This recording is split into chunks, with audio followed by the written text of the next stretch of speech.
Hello viewers, welcome back to my channel Rahena's ব্লগের আরও একটা নতুন ব্লগে সবাইকে স্বাগত। কেমন আছো সবাই? আশা করছি ভালো আছো, আমরাও বেশ ভালো আছি। তো আমি এখন এই যে বসে ওয়েট করছি মাছের জন্যে। সকালবেলা উঠেছি, তখন বাজে 8:30 মতো। তো উঠে আমি কাজবাজ করেছি, ভাত রান্না করেছি, তরকারি রান্নাও করেছি এক দফায়। তো এখন হচ্ছে যে জামা কাপড়গুলো কেচে মেলেও দিয়েছি। আর বাড়ির লোক আর মেয়ে হচ্ছে তোমার কি বলে ঘুমাচ্ছিল, এটা দেরি করে উঠেছে কারণ বাড়ির লোকের আজকে কাজ ছিল না, মেয়েরও আজকে স্কুল বন্ধ। তো আমি বসেছিলাম এই সময়টা হচ্ছে মাছ নেওয়ার জন্য। তো মাছ পেয়ে গেছি, মাছ নিয়েছি।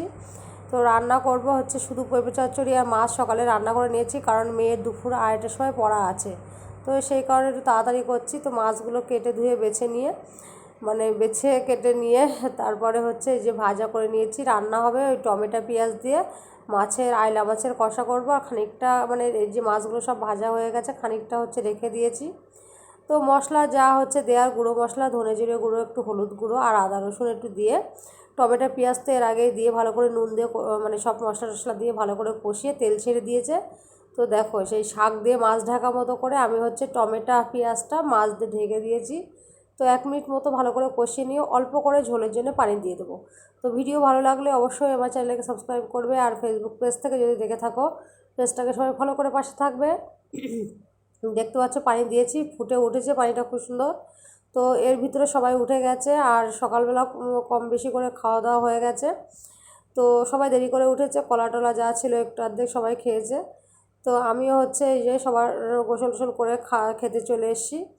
তো খেয়ে মেয়েকে পড়তে নিয়ে গিয়েছিল বাড়ির লোক, আর আমি এখন এই যে বিকাল টাইমে 5টার সময় ওকে যাচ্ছি আনতে। তো ও দিয়ে এসে ঘুমিয়ে পড়েছিল, বাড়ির লোক ঘুমিয়ে পড়েছিল, তখন বাজে 2:30টার সময় দিয়ে বাড়ি এসে রোদ্দুরে তো একটু ঘুমিয়ে পড়েছিল। তো আমি আর ওকে ডাকিনি, আমি এখন যাচ্ছি মেয়েকে আনতে। তো হাঁটতে হাঁটতে এই যে চলে এসেছি, ওই যে মেয়ে দেখতে পাচ্ছ হাঁটতে হাঁটতে আসছে। তো আকাশে এই সময় প্রচুর মেঘ ছিল, আর আমি যখন এসেছি তখন না ছাতা নিয়ে আসিনি।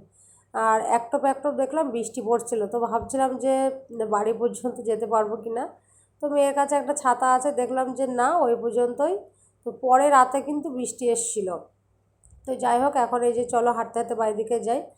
তো মেয়ে এই যে আর 2 ঘন্টা 2.5 ঘন্টা পরে এখন বাড়ির দিকে চলে এসেছি। সন্ধ্যাবেলা যে চা খাবো, তো সন্ধ্যাবেলা হচ্ছে এই যে চাটা করে নিয়েছি। আর বাড়ির লোক গিয়েছিলো, আমি ওকে ডেকে দিয়েছিলাম বাড়ি এসে, ও গিয়েছিল চা খেতে। তো আসার সময় আমাদের জন্য চপ নিয়ে এসছে।